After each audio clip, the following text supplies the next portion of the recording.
Also with you during one of your... When you had COVID. Yeah, when you had COVID. She met you when you had COVID and you had to take the ICD out. Yeah. I was there when we put it in the first time. Yeah. Or, well, I guess it was your second implant, huh? Yeah, the first one was in Albuquerque. Yeah. So the second Third one. time's the charm?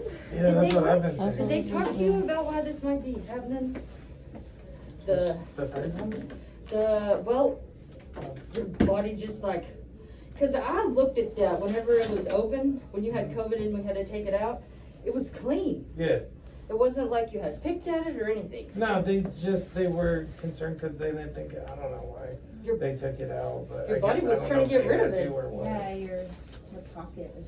Yeah. Well, because we were cleaning it and Hey, he stuff, was and saying- he it said looked like something it was maybe doing good, started. and then he's like, I'm bleeding Oh, through yeah. my shirts, and I'm like, let's take it off. And I was like, Yeah, I was like, I could just reach in there and just take it out, and I was like, you need to go.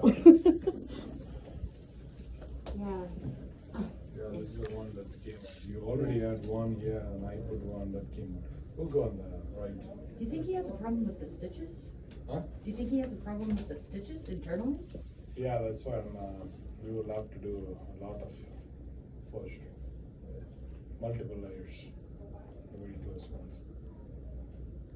I don't know, maybe, we'll see. I might use staples, I don't know. We'll see. Alrighty. Okay, cool. Okay. So you're like, I think they said y'all knocking me out on this one. God, I hope not. That's what the people said when I first took that. Yeah, the here. nurse that brought And him they were back. giving- She didn't know better, I promise you. We're not She was gonna like, do I that. don't know why they haven't knocked you out before, and I was like, I was all like, my last three, I haven't She been doesn't knocked put out. pacemakers in, baby, that's why. So I'm not gonna be awake then? Yeah. Oh, man. I'll give you drugs just like I did Yeah. last time. and I remember last time was rough. Yeah. Well, I was telling her, I was all like, it was weird because it felt like when he was doing the staples, like he was stapling me down here, even though it was right here. And it felt like there was like hundreds of them, but Yeah. So this one's gonna be on this side. I guess, is that what he was just now Yeah. saying? He's Yeah. gonna put it up the right. So what I'm gonna do is I'm gonna give you Versed and fentanyl, okay? And then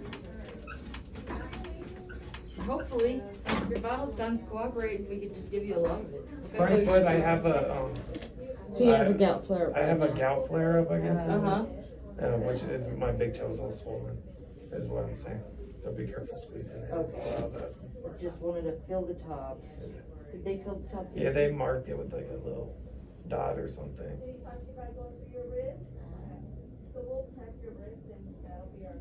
How long will this take, possibly?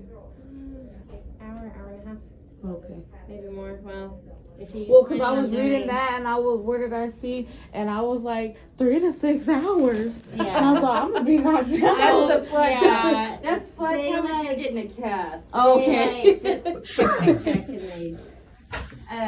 Granted, if he is really gonna do some mega sewing, it may take a little longer.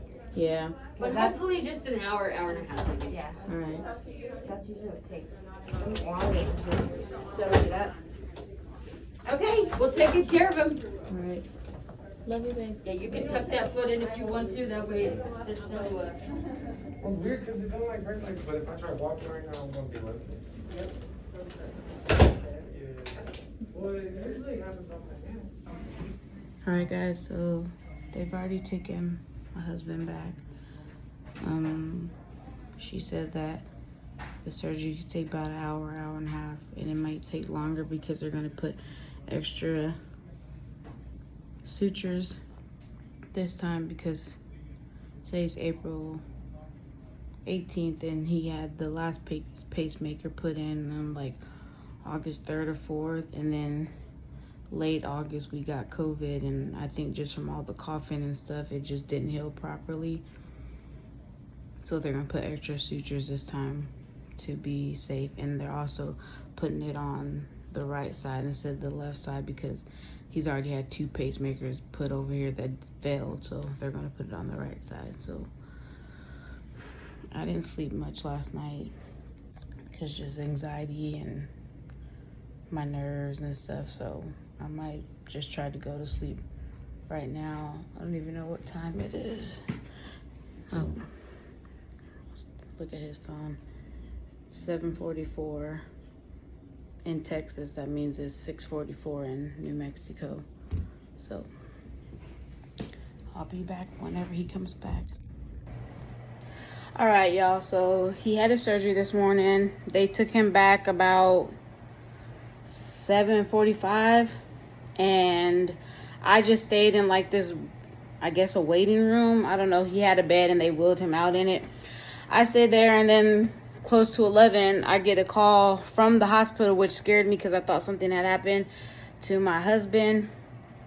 But they were calling me, asking me where I was, and I was like, I'm in the waiting room where y'all left me since this morning. And she's like, oh, he's in room 214. So he's been admitted, and he's not very happy about it. So that's why there's no footage of him, because he was not happy. We had the consult with the doctor about 3 weeks ago, and he told my husband that he would come home the same day, which we weren't going to leave. We were going to stay here in the hotel for another day. So if anything happens, my husband could be in the vicinity of the doctor or whatever. But they want to observe him and put him on antibiotics. So I'm back at the hotel alone. My husband's at the hospital. He was asleep, and I had been laying on a chair, and it was just uncomfortable. Like, my body hurt, so that's the only reason I came home, is so I could relax, or came to the hotel, is so I could just relax and properly lay down without being in pain. But I'm gonna go back up there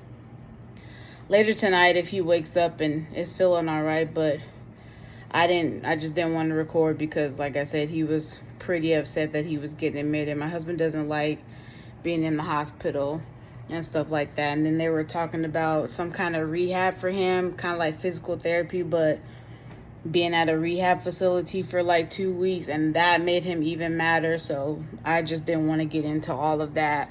But other than that, he's doing good. I'm doing good. I've already contacted his family and my family to let them know what was going on.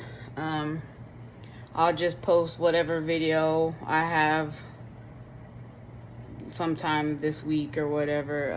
But like I said, right now I'm just back at the hotel room, probably gonna take a nap or something, because I was having really bad anxiety last night and was just nervous about all his surgery and stuff. So I'm running off about an hour and a half, 2 hours of sleep right now, and I'm really freaking tired. So I'll get back with y'all later and post an update and let y'all know what's going on.